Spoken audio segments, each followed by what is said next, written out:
Now, if there's one thing that I hope we all walk away with from Takeoff22, it is feeling that the next time we're on a Zoom and we see a familiar face, we feel a little bit more like we know them versus just recognizing them.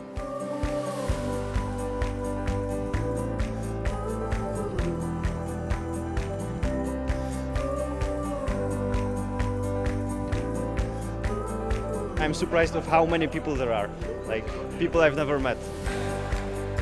I think it really ties in to the purpose of the individual work that I'm doing. It helps me visualize how it feeds up into the broader goal of the organization.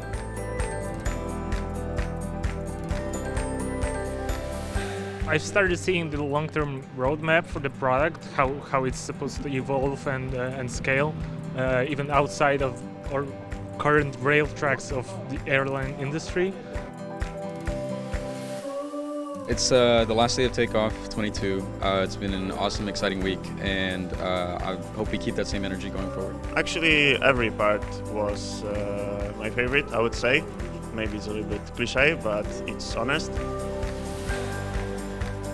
I think it's about getting motivated and excited about what's to come. These types of events have that effect to get you kind of refocused and energized and excited and motivated to kind of tackle some of these major challenges we have.